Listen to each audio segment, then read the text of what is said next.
Welcome to Conlang Critic, the show that gets facts wrong about your favorite Conlang. I'm Jan Measley, and in this episode, we'll be looking at the language of the planet, Lingua de Planeta. Lingua de Planeta, or LIDEPLA for short, is an international auxiliary language, or IAL, created by a team led by Dmitry Ivanov starting in 2006, with the earliest version of the language published in 2010. My primary source of information for this review is the official website linguadeplaneta.info, which appears to have been most recently updated in 2018. Lingua de Planeta's consonants are m, n, ng, p, t, ch, k, b, d, j, g, f, s, sh, ch, v, z, w, l, r. So LIDEPLA does a few things in its consonant inventory differently from other IALs. I do think the velar nasal ng is a good feature to have, and I do like the way it's implemented. It's the ng sound in English words like thing, and it's also rather common in Mandarin Chinese. LIDEPLA vocabulary is derived from words from various commonly spoken languages, so having a velar nasal in its inventory allows it to make words from languages like English and Mandarin more recognizable. Another thing I like is how the voiceless distinction for the plosives was handled. The voiceless stops, p, t, k,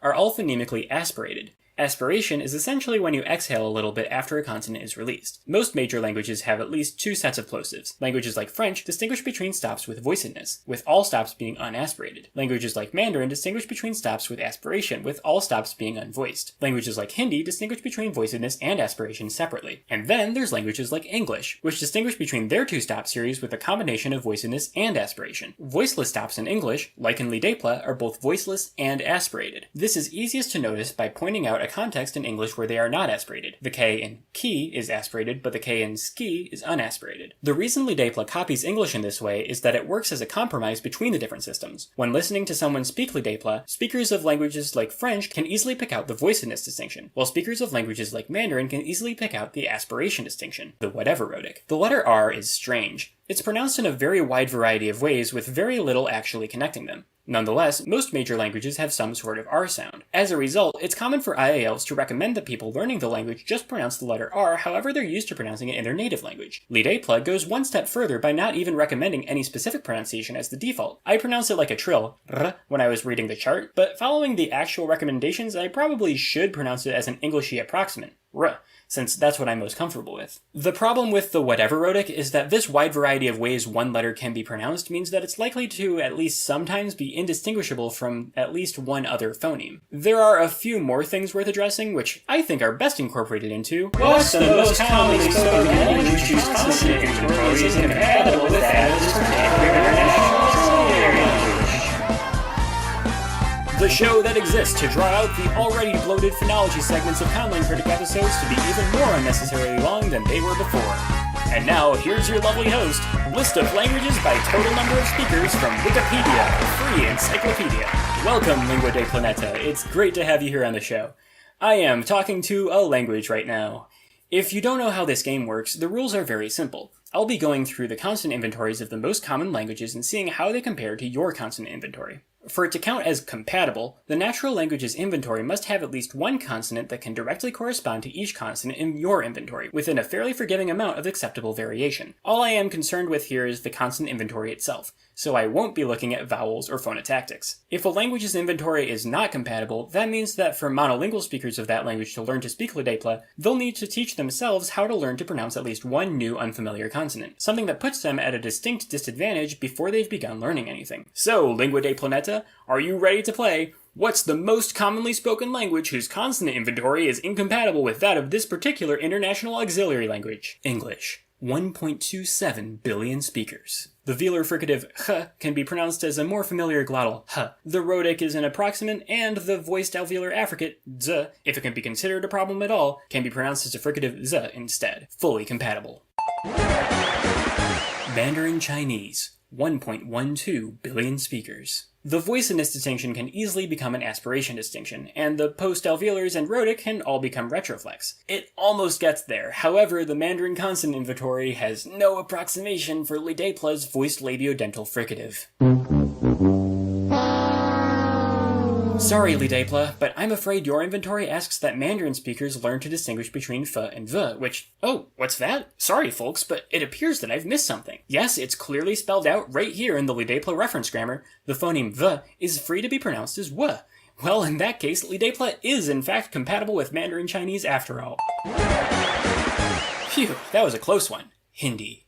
637 million speakers. This one's a near miss. The velar nasal is marginal at best in Hindi, only occurring in consonant clusters, and th only appears in loanwords. Additionally, Hindi doesn't distinguish between v and w, having a single labiodental approximant that's somewhat like both. Still, given that that's accounted for in Lidepla, marginally compatible. Spanish. 658 million speakers. For Spanish, you can kinda make it work, but you need to make a lot of compromises. By necessity, the voice stops have to become Spanish's kinda stop, kinda fricative, kinda approximant things, which is fine, I guess. And also you have to use both the post-alveolar fricative sh and the dental fricative th, both of which are only found in some Spanish dialects, and even fewer speakers have both. And on top of that, you still have to use the same thing for v and w if you don't want to introduce a completely new phonemic distinction. Like, I'll give it to you, Lidepla, but I'm not happy about it. French. 277 million speakers. This is it. It's all come down to this. Will Lidepla succeed where Novial failed? Nope. So I'll give it to Lidepla that French speakers would be completely fine pronouncing affricates as stop fricative sequences, even though affricates are not in fact phonemic in French. However, the French language has no good equivalent to Lidepla's velar fricative. The closest thing is the French uvular rhotic, but that's already the rhotic. This is the same exact problem that Novial ran into last time I did this game show segment. French speakers, if they want to learn this language, will have to familiarize themselves with a new whispered guttural fricative. Well, that's kinda disappointing. Oh well. In general, I think this consonant inventory is decent. I like some of the choices Lidepla makes here, like how you never have to distinguish anything by voiciness alone, and while as a whole there is room for improvement, it's probably good enough. Lingua de Planeta's vowels are I, U, E, O, A. This is the 5-vowel system. You might know it from languages like Spanish and Japanese. This is the most commonly used set of vowels across different languages, and for an international auxiliary language, there isn't really any reason to use anything else. Yeah, there really is not anything interesting I can say about the 5-vowel system. If language was food, then the 5-vowel system would be water. In addition to the inventory, a language's phonology also includes its phonotactics, the rules for how phonemes can be put together to form words. A lot of auxiliary languages don't define their phonotactics at all, which is how you end up with words like in Sambasa. Unfortunately, Lidepla also seems to have this same problem. Lidepla words tend to be borrowed almost directly from source languages, with little to no consideration being made for pronounceability. Lidepla, fortunately, had the foresight to only allow the velar nasal at the ends of words, so this specifically is not a problem. This isn't just for the benefit of English speakers, mind you, as Mandarin Chinese has the same coda-only restriction for its velar nasal. However, there is an analogous problem that Lidepla did not have the foresight to avoid. In English, just like how ng only appears in the coda of syllables, the glottal fricative h only appears in the onset of syllables, in words like heart, home, and human. However, a syllable that ends with a glottal fricative, like splih, once again doesn't feel like an English word to native speakers. Asking an English speaker to put an H sound at the end of a syllable is asking them to spend time learning to get comfortable with an unfamiliar way to use their speaking muscles. And yet, Lidepla seems to do this exact thing in words like mach, kinach, and much. Now, many of you will be quick to point out that the phoneme represented with the letter H in Lidepla is a velar fricative, not a glottal fricative, and that a velar fricative does appear at the ends of English words like lach for some speakers. However, I'd argue that for most English speakers, this is either asking them to learn to make a new sound that they're unfamiliar with, or asking them to put a sound they are familiar with in an unfamiliar position. And it's not just about English speakers. Many common languages have phonotactics that are far more restrictive than English, and for speakers of those languages, Lidepla's complete lack of restraint is a serious hurdle that gets in the way of its goal of neutrality. In general, I don't think Lidepla phonology is bad. It could have taken a few more things into consideration, but as it stands, I think it works for what it's going for. Given that the vocabulary is derived from various common languages, all the problems I've brought up are probably intentional features meant to make the vocabulary more easily recognizable, which I can respect. Orthography is the way a language is written. For an international auxiliary language like Lidepla, this should be as boring as possible. There is room for creativity in designing how a language writes things, but for an IAL, clarity should be prioritized above all else. Lingua de Planeta has a couple of ambiguities in its orthography. One that's common for IALs is the way it uses the letter X. Lidepla uses X for the consonant sequence x, with a couple of extra rules allowing but not requiring its pronunciation to be altered in some contexts. This, on its own, is fine. It matches the way the letter X is used in plenty of languages that use the Latin alphabet. However, there are several words where the sequence x is spelled with KS, and from pronunciation alone, you wouldn't be able to predict which words use X and which use KS. This too is fine. Novial had the same exact problem. It's just a little bit of ambiguity that could be somewhat frustrating, but it helps to preserve the origins of the words in question, so it's not that big of a deal. The other ambiguous thing in Lidépla orthography is the letter Y.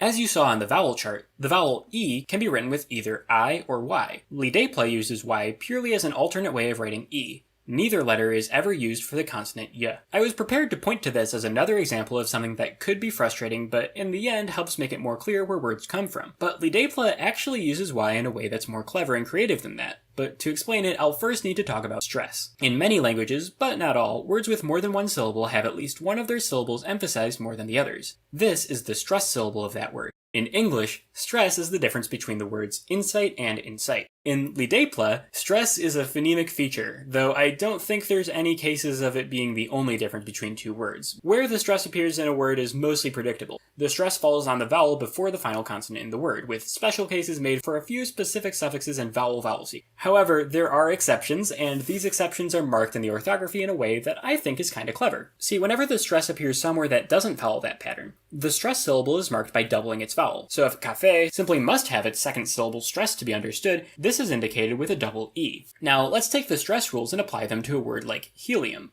Now, it's pretty obvious that the word for helium should be helium, since that's a widely used word internationally. So, put the stress on the vowel before the last consonant and you get helium. Well, actually, is one of the specific suffixes that gets a special case saying that it's never stressed. So the stress moves one syllable over to helium. This sounds a bit off, and in fact, the consensus across different languages is that the stress should go on the first syllable. So we just double that first vowel and get helium. Well, now it looks a bit off. So should Lidépla go with the option that looks right but sounds weird, or the option that looks weird but sounds right? Or maybe there should be another special case for ium, making the stress rules more complicated. And this is where Lidépla's use of the letter Y comes in. Even though Y is pronounced the same as I, it's specifically never stressed, so it's perfect for situations like this. Just replace the I with a Y, and you get something that doesn't look awkward while still following an intuitive stress pattern, all without needing to overcomplicate the general stress rule. This workaround is very clever and neat, which is bad for an IAL. Remember, the orthography should be boring and functional. This is too interesting for its own good, and it gets in the way of clarity. I mean, just looking at the way the letter Y is used, it looks like it's being used as a consonant most of the time. This looks like it should be pronounced like a 2-syllable helium, and not like a 3-syllable helium. Maybe that is what it's supposed to be, and I just misinterpreted the reference grammar. I mean, if you look up videos of people speaking Lidépla, you can easily find multiple examples of people pronouncing the letter Y as a consonant. So, either the official documentation of the language wasn't clear enough for me to understand how the letter Y is supposed to be pronounced, or this use of the letter Y is unintuitive. Either way, it's not great. Grammar is the underlying structure of a language. Where phonology and orthography are what determine a language's surface-level aesthetic, grammar is the backbone, the heart of what makes the language tick. When making a conlang, grammar is where the conlanger has the most room for artistic expression. It's what can make a language truly unique, and it's also the most difficult aspect to fully appreciate. Lidépla's angle is to favor elegance over expressiveness. An easy thing to point out is the complete lack of a word for the.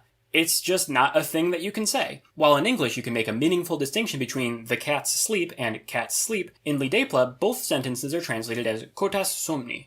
The word the is a definite article, and while definite articles are relatively common, they aren't universal, and to someone who doesn't speak a language that has them, the distinction can feel arbitrary and confusing. I mean, how would you explain to someone who speaks a language without definite articles what the word the mean? Bonus points if you can also explain the difference between the and that. Some other common but not universal grammatical distinctions exist in Lidépla entirely optionally. For example, the word kota, in its most basic form, does not contain any information about number. It could mean either cat or cats, but you can specify plural using an optional plural suffix with kotas, and you can specify singular using an optional singular suffix with kotage, or by just saying un kota, which specifically means one cat. Additionally, the word kota does not contain any information about gender. While in English the basic form of a noun being ungendered is completely normal, some languages have grammatical gender, which, side note, isn't the same thing as gender.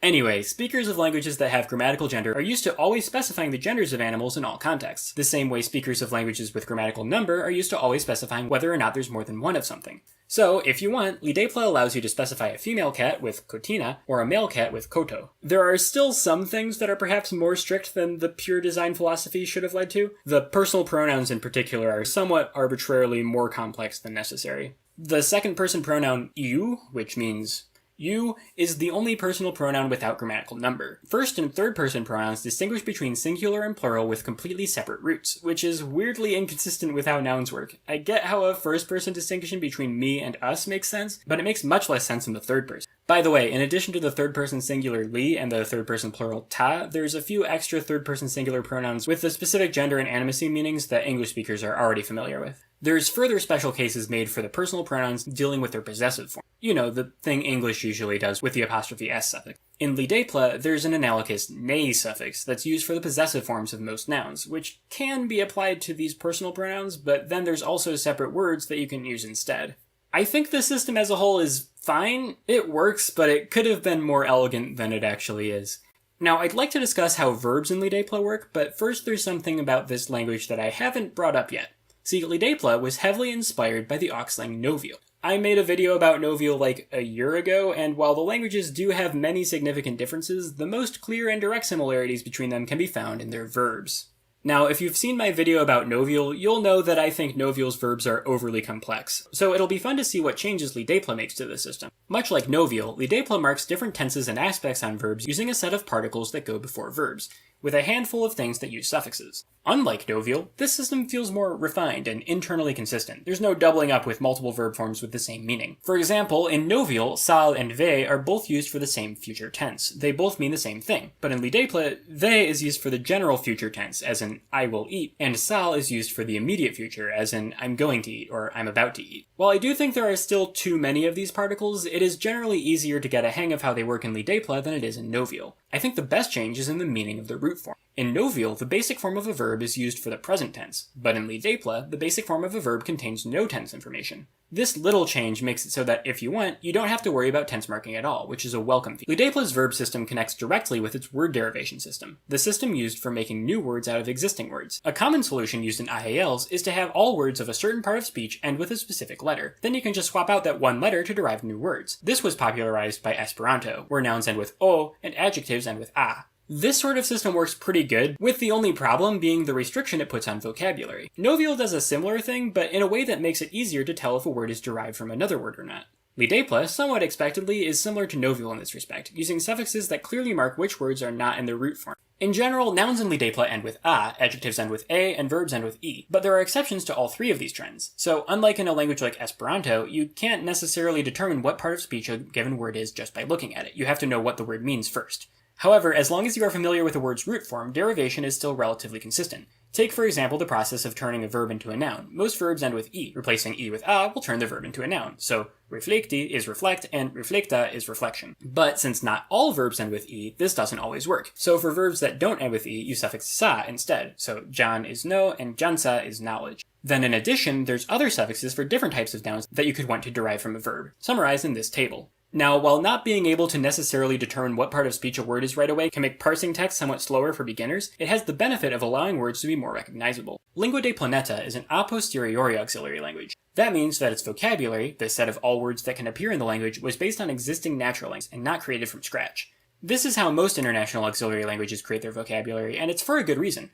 If words are taken from common natural languages, then some people will have a chance of being able to recognize and understand individual words without needing to spend time learning them. You might be able to immediately notice an obvious problem with this. The point of an IAL is to be a culturally neutral language, equally useful to everyone regardless of their native language. So then, if its vocabulary is derived from specific natural languages, that gives a clear and measurable advantage to speakers of those specific languages. This makes the language less neutral. Most popular auxlangs run into the same specific problem: Eurocentrism. Broadly, Eurocentrism is the idea that European culture is the default, and the assumption that things that are universal in Europe must also be universal for humanity as a whole. In international auxiliary languages, Eurocentrism most commonly manifests in a set of sources that overrepresent European languages. So, if you want to pick a set of source languages to derive words from without being Eurocentric, what can you do? Let's welcome back our old friend List of Languages by Total Number of Speakers. This set of languages with over 45 million speakers has representatives from the world's most significant language families. Now, according to the official Lingua de Planeta website, Lidepla's source languages are the top 10 most spoken languages.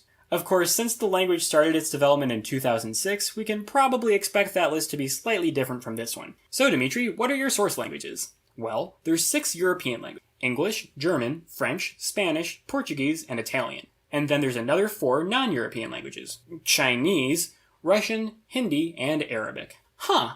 It sure is interesting how much can change in just 14 years. I mean, wow, did Italian really have more speakers than Bengali, Indonesian, Urdu, Swahili, Marathi, Telugu, Turkish, Yue Chinese, Tamil, Western Punjabi, Wu Chinese, Korean, Vietnamese, Hausa, Javanese, and Egyptian Arabic as recently as 2006?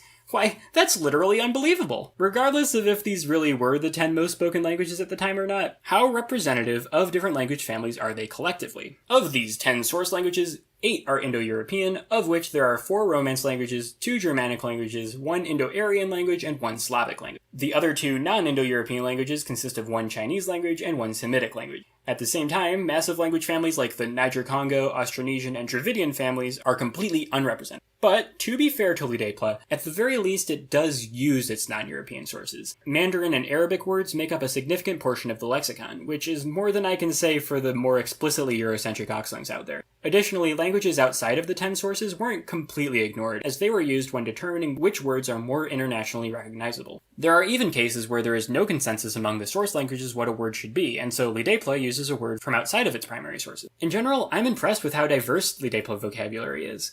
Compared to earlier IALs, it's definitely a step in the right direction, and it's clear that a conscious effort was made to avoid the typical Eurocentric bias, despite the dubious set of source languages. I'd like to specifically highlight the way that words from Mandarin Chinese are incorporated. I spoke in the Sambasa episode about how loaning words from Chinese languages presents a challenge in Oxlang design. Here's one LIDEPLA word alongside its cognates in several Chinese languages, as well as Japanese, Korean, and Vietnamese. As you can see, while it's clear that as a set, all these words share a common ancestor, there's still a large amount of variation among them. At first, it might appear as though LIDEPLA finds a compromise between these different languages. In reality, it's more of a literal interpretation of the Romanized spelling of the Mandarin word specifically. The letter R in Mandarin is usually pronounced like zhe, a very J-like sound, so the Mandarin word zhan is loaned into LIDEPLA as jin. While this approach isn't necessarily bad, it does cause some strange problems dealing with Mandarin vowels specifically. Here's another example. Here, the word is pretty consistently pronounced with either ow or o, but LIDEPLA loans the Mandarin word literally, according to its Latin spelling. So even though in Mandarin the word is pronounced how, in LIDEPLA it's how, ending with o and not u. It's subtly different in a way that's just slightly annoying. One last thing I'd like to mention is how LIDEPLA uses endonyms. When talking about a specific place, an endonym is the name for that place used by the people who live there, whereas an exonym is a name applied to that place by people outside of it. A simple test I use to see if an Oxling uses endonyms or not is the What Do You Call Germany test. Since Germany is a country with a very large number of exonyms, LIDEPLA passes the What Do You Call Germany test, as its word for Germany is Deutschland. Of course, a language passing the What Do You Call Germany test could mean that it only uses endonyms for European countries. So there's also the What Do You Call Japan test, used for Oxlings that passed the first test. And once again, LIDEPLA passes. The word for Japan is Nippon. In fact, Lingua de Planeta, as a rule, always uses endonyms, which is exactly what I think an IAL should do. Now, one thing about place names is that there's usually some other words that you need that are related to them. At a bare minimum, you'll want a word for a person from the place. Dealing with endonyms, this leads to a dilemma. Some country names are derived from the names of people who live there, while some names for groups of people are derived from the names of the countries they live in. This inconsistency can make learning the names of countries in a given language theoretically up to twice as difficult. What LIDEPLA does is a pretty decent solution. The word for a person from a country can always be derived from the name of the country itself with the same Jane suffix. But names for cultures and languages separate from specific countries are given their own separate words, even in cases where etymologically those names are related to the names used for specific countries. So on one hand, you won't be able to figure out what the word for the English language is just by knowing the word for England. But on the other hand, why should the English language be called something that means England language? It's spoken in a lot of other places too, after all. The following text is an excerpt from a Lingua de Planeta translation of an encounter with an interviewer by Mark Twain. Questa, Kulezi Uriash, Jawaba, Shininiar, Inmesit, Ka. Verku, me wudumi ke es trishi pet o trishi zitiar. What you jamni? Ja. In Missouri? Ka. When you begin te scribi? Ja. Iniar milotsto trishi zit? Ka. Como zemogbi? Zit you es sol shininiar ne now? Ja. Mebujan? Ver se zimbli idian ajibe? Ka. Ajibe hi. Quil zui merkival geniuguo miti ini yurjiva? Ja. Aronbur? Ka. Bati you bog mogte miti arumbur, si you es sol shininiar ne ja. Well, si you jan ome piukem mi selfa, dan why you questi me? All in all, Lingua de Planeta exceeded my expectations. I was ready for this to be yet another boring auxlang, but it has a few interesting ideas, and it does a few things very well. Its biggest weaknesses are the cases where it relies too heavily on its predecessor's ideas rather than explore its own identity. Nearly every complaint I have about LIDEPLA can be traced back to something that was in Novial, and I thought Novial was kinda okay. LIDEPLA makes an active effort to avoid the issue of Eurocentrism found in almost all of its most popular competitors, and that alone puts it ahead of the curve. Yet it still fails to quite be something that's a truly neutral language of the entire planet. Is LIDEPLA the language that finally solved the impossible puzzle of designing a good IAL? No, not by a long shot. It does better than average, but the bar is very, very low. LIDEPLA did its best, and its best is just okay. However, a language that improves on LIDEPLA's ideas to the extent that LIDEPLA improved on Novial might just have a chance of being the first international auxiliary language that's better than just okay. Thanks for watching, and I'll see you next time, where I'll be reviewing Viosa. And by the way, if this was your first episode of Conlang Critic, thanks for sticking around this long. It's people like you who have made me able to believe that I can become a full-fledged professional YouTuber in the near future. If you're at all interested in learning more about conlangs, I highly recommend the series The Art of Language Invention created by David J. Peterson, the guy who made the languages in Game of Thrones. If you like this video, be sure to share it, support the Patreon bell notification.